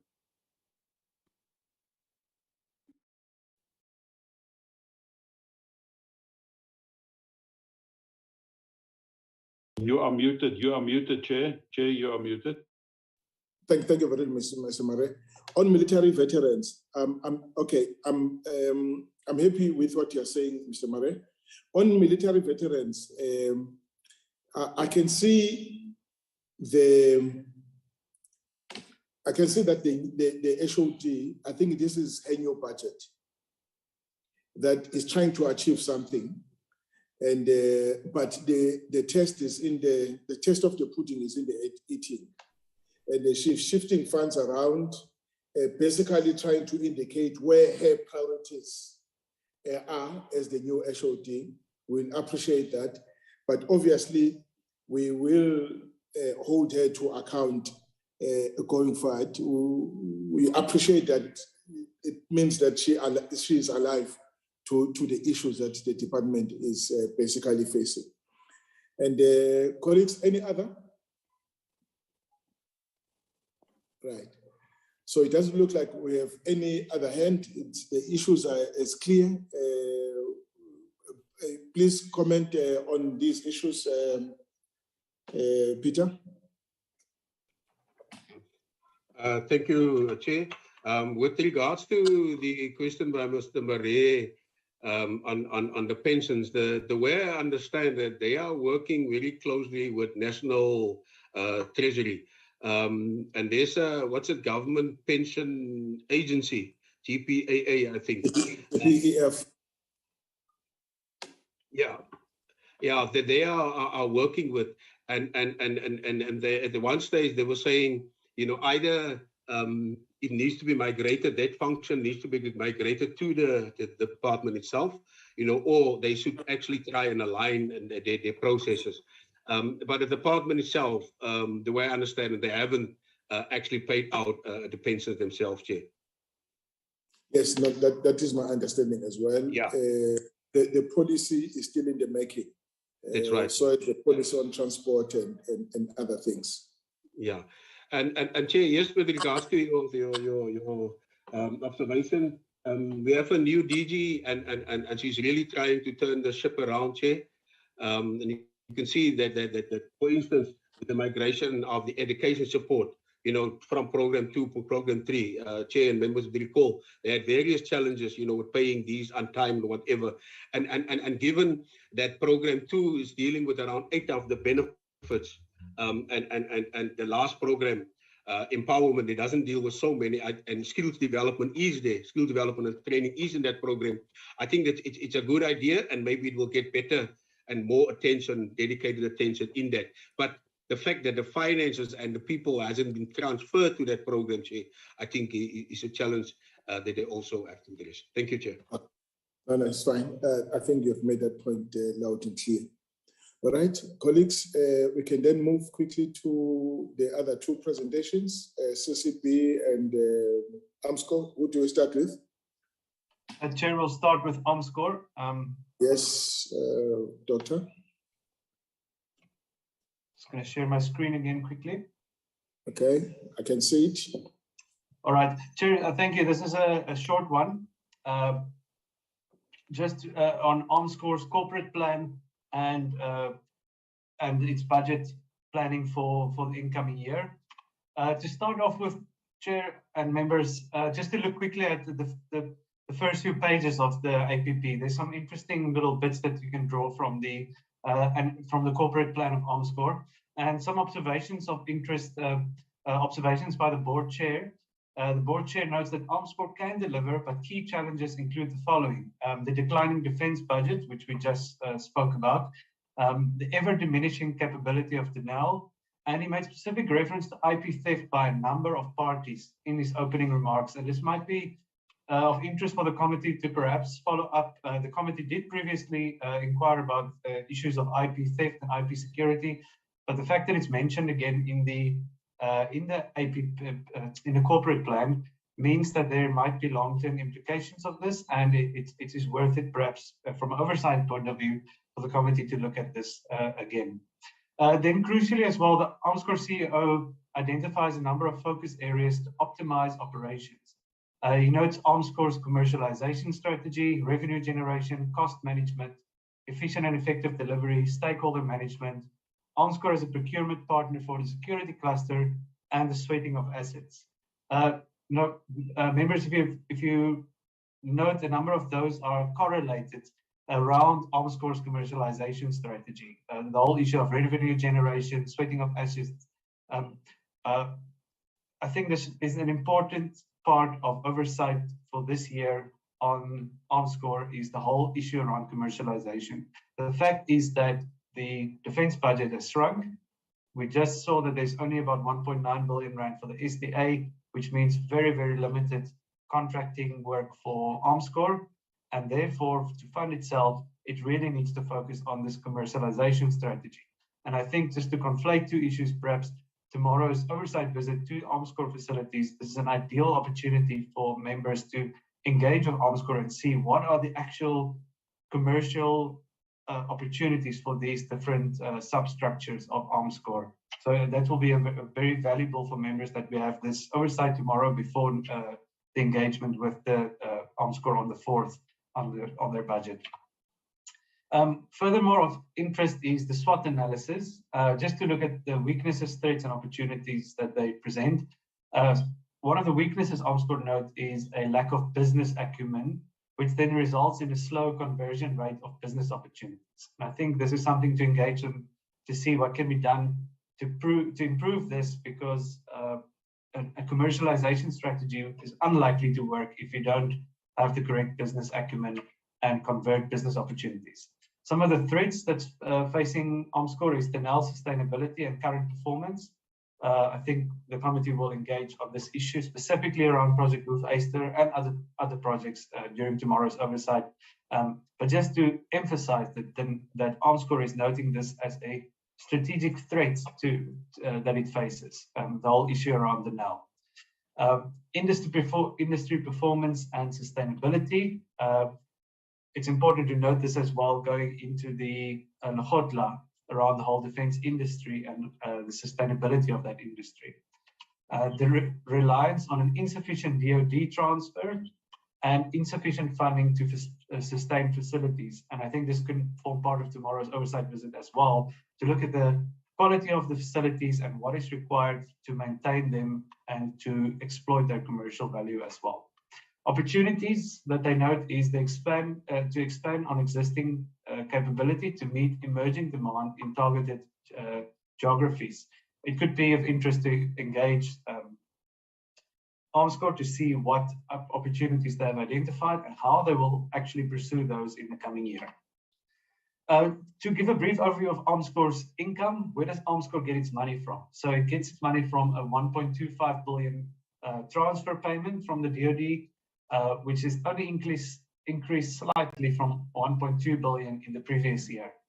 Then it also generates an income through sales, and the projected sales for the year is 581 million, compared to last year when the projected sales was 800 million. Just to note that that 800 million is not confirmed, that was the projected income. So it could be of value for the members to actually ask Onscore what was the final sales income from last year and how does that compare to the projected figures for this year. Other income is 92 million, and then there's also recoveries of 23 million. What are the key cost drivers? How does Armscor spend most of its money? And the big one here is, of course, personnel costs. And this for the year decreases from 1.127 billion in the previous year to 1.05 billion in this current year. So that is a significant decrease in personnel costs, and we'll get to the personnel figures soon, but there is a significant reduction projected in the number of personnel. So it seems all around that Onscore is getting rid of some personnel, which will then decrease the personnel cost. External services, this cost increased from 102 million to 120 million. Water and electricity increases from 46 million to 57 million. This is quite a big increase of 24%. And interestingly enough, no funds are allocated for water and electricity for the dockyard in the coming year. So even with no funds allocated for the dockyard for water and electricity, there's still a 24% increase in payment, and perhaps some clarity is required on that increase. Computer services increased from 4.7 to 35 million. That is a significant increase, and members may want to inquire as to why this is required. Subsistence and travel, this decreases significantly from 38 million to 24 million. And then publications and advertising cost increases from 3.5 million to 9.5 million, which is a big increase. I suspect it may relate to the upcoming African Aerospace and Defense Expo, but perhaps clarity from Armscor in that regard would be of assistance. So where does Armscor stand after its incomes and expenses? Where will it stand? Its projected income for the whole group of Armscor of 1.492 billion is lower than that which was projected for the previous year, which was 1.5 billion. It's only slightly lower, but it is lower nonetheless. So if you take into account depreciation, Armscor is expected to have a net shortfall of around 16 million. And it would be important for Onscore to clarify how that shortfall will be funded. The other aspect, as I mentioned earlier, around commercialization and generating savings and income, this is really important for Onscore. And I think for members going into tomorrow's oversight, this is something to focus on as well. The sweating of assets, for example, is one of the aspects that Onscore has repeated over the past few years. The APP of this year, the corporate plan, referred to the identification of 4 of its properties to sweat. It noted 2 properties in Erasmuskloof, 1 in Pretoria West and 1 in Northern Cape. So it's important that in the 2022-23 corporate plan, this has been highlighted, but this initiative was already highlighted in the 2019 annual report. So it's now 3-4 years later, why are we not seeing progress in terms of the sweating of assets? Then moving to personnel, there's an overall reduction in the number of personnel by around 150 members. So Onscore is set to reduce its personnel by 150 members to 1,348 in this year. This reduction brings the total number under the National Treasury expectations of 1,462. That figure was highlighted by Treasury in its estimates of national expenditure, that it set a, let's call it a ceiling at 1,462. So it seems that within this year already, Onscore will be under that ceiling. There's also savings. They note savings will be made through severance packages, and funding of such packages should be clarified then. And also the impact of these skills losses. It's often very skilled, very senior people, engineers and so forth that leave these companies. But it's important to focus on skills losses and that it won't impact on Armscor's ability to function. Looking at some of the performance indicators that Armscore set for itself, I think they should be commended for the targets they set for themselves. It's very clear, very measurable, smart targets that they set for the year. But there are some questions around some of these targets. For example, they have a 95-day target for off-the-shelf products to be procured. That's quite long. Perhaps there's a reasonable explanation, but it is quite long to procure something off the shelf. There's a reduction in their research and development income from 330 million in the previous year to 206 million in this year. So perhaps that should be explained why there's such a big reduction planned for the year. There's also slow growth in revenue from the business enablement units. 31 million for the coming year, but that is their projected amount, is 31 million for the coming year. But in the previous year, they only achieved 17 million. So perhaps through oversight, it's important to dig a bit deeper into the work of the business enablement unit and to understand why it cannot unlock a bit more business opportunities. There's also the commercialization of one IP technology per year, and it's unclear why they only aim to unlock one IP technology per year. Perhaps there's opportunity for more to generate more funds. They also put a new target for themselves as Armscore around the improvement of cybersecurity. And I think they should be commended for including this. Given the previous breaches of cybersecurity at Armscore, this is a very, very positive development, and it allows the committee to track this over the coming year. Succession planning compliance is set for 80%.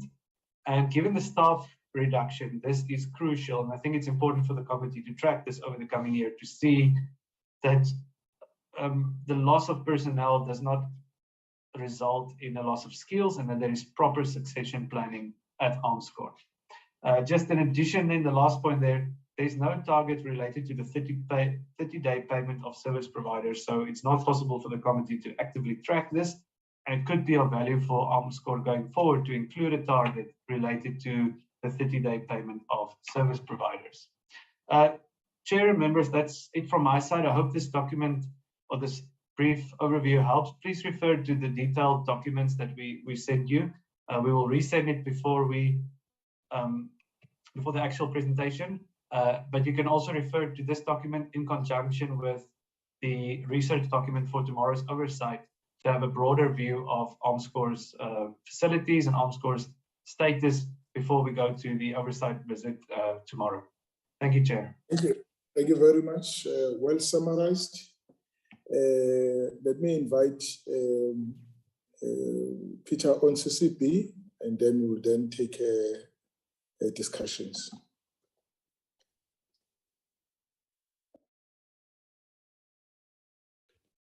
Chair, is the presentation visible? Yes, it is. Okay. Thank you, Chair. This is just the analysis of the Castle Control Board, the budget, and the APP. Chair, firstly, just the scope. I will cover some main issues forward by the chairperson, the annual performance plan, the programs, and then program resource, and then lastly, the enterprise risk management. Chair, if we look at the main issues raised by the CCB, is the pandemic that has been impacting on the planning and delivery environment, and especially the tourism revenue.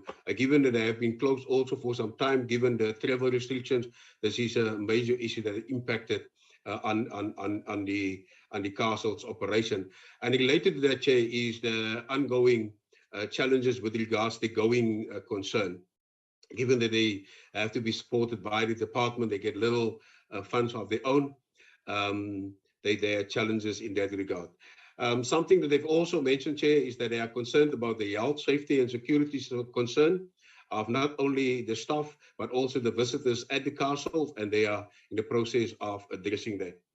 But given the problems with regards to their revenue, Chair, they're also referring to the revenue optimization plan to assist inter alia with addressing the going concern challenges. And in this regard, Chair, it would be good for them to go and review, their projections and the plans as how to increase this revenue, given the advent of COVID and the challenges. One of the major issues that they've been having for some time is that they cannot operate the precinct alone. And there are other stakeholders there, and they do believe that these other stakeholders actually detract from their ability, to generate additional revenue and to assist them to become a going concern, or to address the challenges with regards to going concern and assist them becoming more sustainable. The concern here is that the request from the DOD that they have been asking, there in 2020, they asked between 850,000 and 1.5 million, and this actually raised, increased to around 6 million for this financial year. And especially given that the COVID is now in decline, or that the threat isn't that much bigger, we hope that they will be less reliant on the Department of Defense, who are basically, without them, they won't be able to operate the castle. The next one is just with regards to the appointment of interns. Last year they had about 12, and then 8 of them were withdrawn. So we just want to know what is the latest with regards to that, as it with the DMV as well. The challenges of youth employment, we actually encourage them, to employ more and more interns. Chair, a concern is that the employment cost, and that is in the administration program, program 1, is the most significant expenditure driver. And if one looks at the figures, Chair, it is around 73% of the total budget, quite high. And if we look at this against the background of 40-30-30 ratio, 40% for HR, 30% for operational expenditure, and other 30% for capital expenditure, 73% is way over the mark. But given that they are basically a service delivery entity, one can understand. But it's also an issue that needs to be addressed. A concern is that they plan to retrain and redeploy some of their existing staff. And we just wanted to know, is this done, with the agreement of the staff, given that they have employment contract and the job descriptions? Is everything from a legal perspective be sorted out, to retrain and redeploy existing staff? Another concern is their plan, and they've mentioned this for the last 4 years in their APP. They plan to procure a 2,500-seater marquee. And the concern is mainly around other similar venues within the Cape Town CBD, where such venues are available, and would such a marquee really attract, so many people, visitors, or functions, exhibitions, and has proper planning been done and costing been done with regards to this, and especially looking at the immediate environment, whether that wouldn't be a challenge. Chair, this is something I'm going to mention later. It's just the strategic risk of the CCB. If we look at the situational analysis, which is covered in page 3 and 4 of the analysis, the Word document. The first thing I'd like to draw attention is that there are ongoing discussions between the Deputy Minister of the Department of Sports, Arts and Culture with regards to funding some of the activities in the CCB. And we just want to know what is the outcome or what are the projections in this regard, given the going concern and revenue challenges of the council. As I said, related to that is to actually review their projections to assist with the addressing of the going concern projection. Chair, one of the issues that we've picked up from them, and this is not the first time that they've mentioned, they are saying that they are receiving no direct financial subsidy from the national fiscus to date, despite legislation permitting the organization to. And we just want to know, but what have they actually done themselves, to actually try and get these funds from the national fiscus? What are the procedures they followed?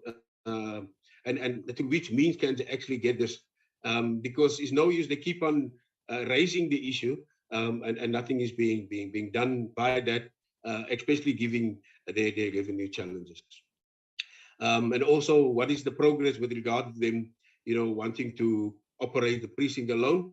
This has also been mentioned for some time, and they say that they have actually spoken to the executive authorities as well as the deputy minister and some of the other stakeholders. We want to know what's happening there. And as I mentioned earlier, the operational subsidy has actually increased from 2.8 in the previous financial to around 6 billion again for this financial year. And then we want to know whether there are any other court cases besides the Castle Military Museum Foundation and the Kamer Volgeskenke cases that they currently have. Given that they are saying, that the CCB has to be legal-wise, in brackets, given that they are confronted with legal issues on a continuous basis. So we just want to know what other cases are there or other issues, legal issues are there around the CCB.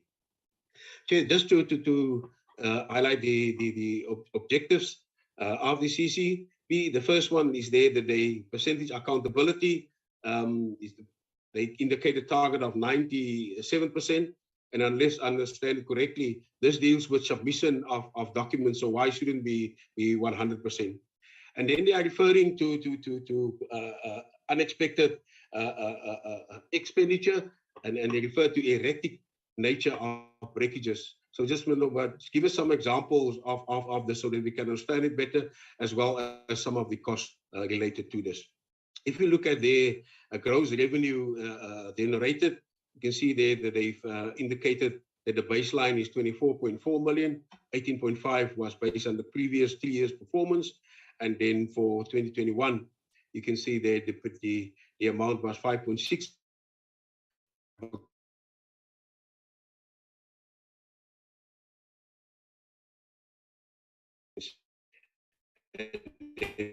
4.9 was from the COVID relief grant from the department. Having said that, Chair, I think it is maybe important that they clearly distinguish, because sometimes the figures get mixed up, that they clearly distinguish what are the figures projection related to the MTEF, what are the annual targets, and especially, the DOD's contribution, given that for this year, they're asking around 7 million from the department. Chair, if you look at the programs, the first one, their program 1, administration, is just, I think it's important that the committee then, for the next 5 years, just monitor the 5-year targets as well as the annual targets. And then some of the output indicators have increased from 7 financial year. And there was also irregular, fruitless, and wasteful expenditure. And it was said before, I think the chair that said, this is such a small entity. We don't expect, such issues from them. And this against the background that in the previous financial year, or for 2020-2021, there was irregular expenditure of around 939,000 rand. With regards to program 2, it's just about the maintenance conservation activities, which is important to the council, given that in 2016, around 14 million rand has been spent, to assist with the innovations and upgrading of the castle. So it's important that they maintain and conserve the castle properly. The next one is just the maximizing of the tourism potential. This is the main program to actually generate funds. And we're just saying, What else are they doing, to actually attract, especially now with the COVID subsiding, what are they doing to attract some of the visitors back to the castle? The last one, program 4, increase public access to the castle. We hope that a number of potential visitors reach to the media will actually translate into feed. One will note that they say they've reached millions of people all around the world, but we want to know, but does that actually, a percentage of that at least, translate to actual feed at the castle? And then something I've mentioned earlier is with regards to the interns, for last year they had 12, and then 8 of them had to withdraw. And this year they also have a target of 12 interns. Okay, there is just a brief overview of the program resource considerations from the previous financial year to 2024-25, and you can see how the budget actually increased. Last year was about 9.4 million. This year it goes up to 10 million. And then the outer year, 2024-2025, there it goes down a bit to 9 million. Okay, with regards to those resource consideration, we can see that how it actually increased with around 560,000 rand, and then they posted, if I can put it, an over expenditure on their budget of 658,000 rand. But this was basically due to the 3 million rand that they've actually received from the DOD, and against this background, it is important that they really look at their revenue optimization plan to be less reliant on the department. And as I've mentioned before, Chair, the majority of this grant of 3 million rand has been spent, at the program 1 administration, whose purpose is actually to ensure clean, sound administration and good governance. And as I mentioned earlier, given the huge amount of irregular expenditure, I think it's unbecoming such a small entity. The next one is just about tourism management.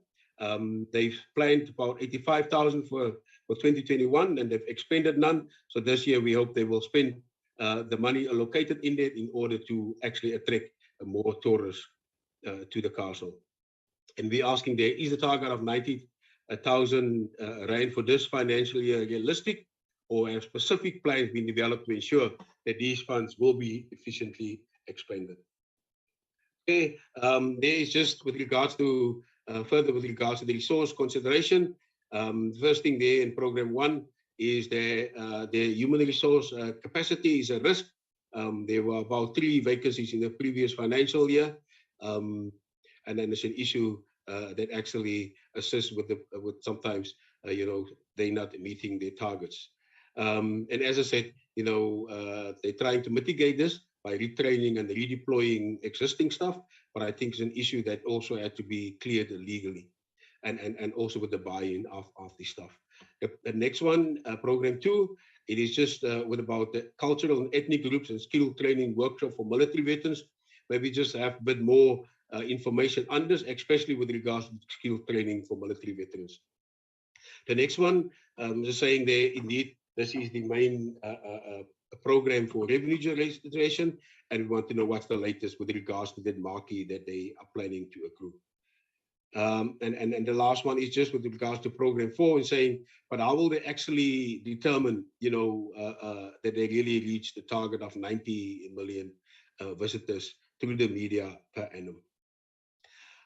This is the last slide, and the concern is that they basically copied the risk from the previous year, 2 years actually, into this year's APP, and I think it's unacceptable in the sense that if we look, for instance, at the risk mitigation, the first one, there is inability to remain a going concern. And the mitigation is to aggressive market and have compacts with government departments to use the CGB for the castle for meetings and conferences. Just wondering, has this been enough exploited, and other departments, entities being made aware of this? The next one is declined financial resources, inhibiting the exercise at the primary date, and then it's about mitigating it through the legal and compliance processes and to apply to National Treasury to retain the historic surpluses. Now this is one of the concerns, Chair, that they just copied from the previous year. This historical surpluses have been depleted in the previous financial year already, Chair, and yet they are still referring to that. The next one is the blurred and overlapping responsibility regarding the overall management. And they were just saying, you know, the revenue optimization need to be finalized. That is what they are saying. This plan has been finalized a long time ago. And then the last one, Chair, is just a lack of adherence to policies and procedures. And they are still referring to a newly appointed executive director and CFO, and they've been appointed at least 4 or 5 years ago, Chair. Thank you, Chair. That is my input. Thank you very much. Just on the slide before this one, where you is in red is what was repeated on the mitigation. Yes, Chair. Oh, okay, sure. Thank you so much. Thank you very much for the presentation, colleagues. These are the two inputs for comments. Essentially, they help us prepare better for the next presentation next week. And are there any questions of clarity-seeking questions? Because that's all we can ask of these colleagues. But their presentation to me was very clear. Any other?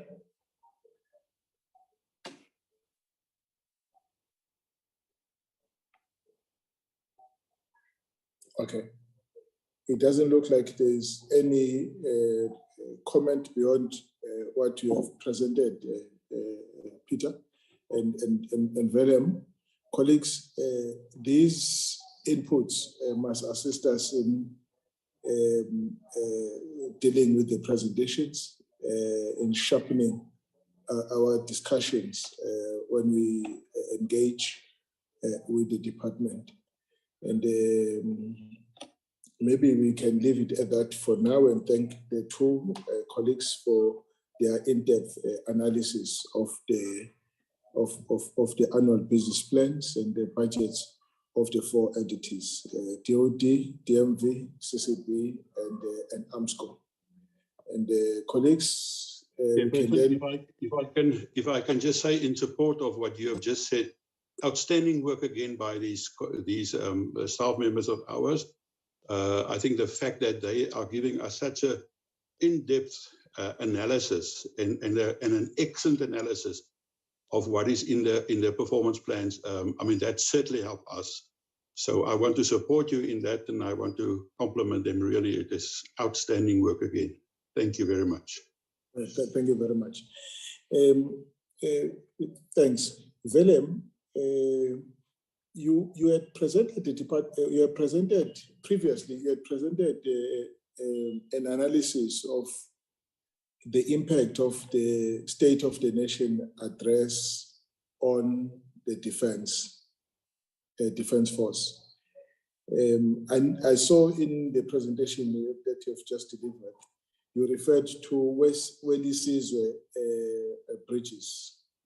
And I'm not too sure if you have touched on all the things and that the president spoke about as they relate to the defense force in the context of the budget. Just to check if this presentation does relate to what the president said in the State of the Nation address, because there must be this link between what the president says and what we see in the presentation.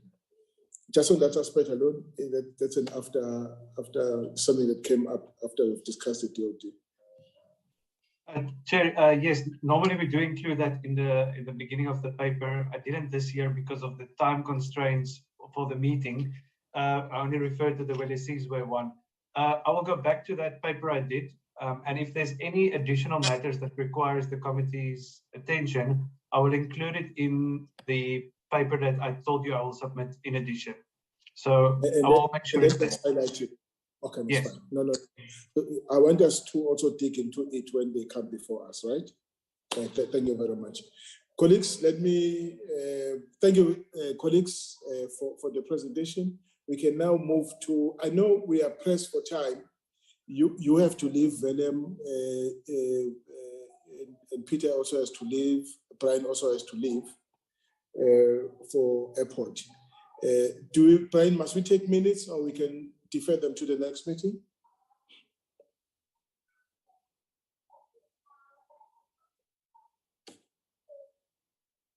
Colleagues, can we defer the minutes to the next meeting so that I don't hold you? Yes, Chair. Brian is having connectivity challenges, Chair. Yes. Oh, I see that. Okay. Okay. We'll defer the minutes to the next meeting. And it's just that we did not properly consider. No problem. No problem. And Brian, we did not properly consider the apologies. And please record those apologies and so that they become part of the record. Agreed? Will do, Chair. Agreed. Thank you so much. Colleagues, we have come to the end of the meeting, and is there no objection if I adjourn the meeting? Doesn't look like there's any objection.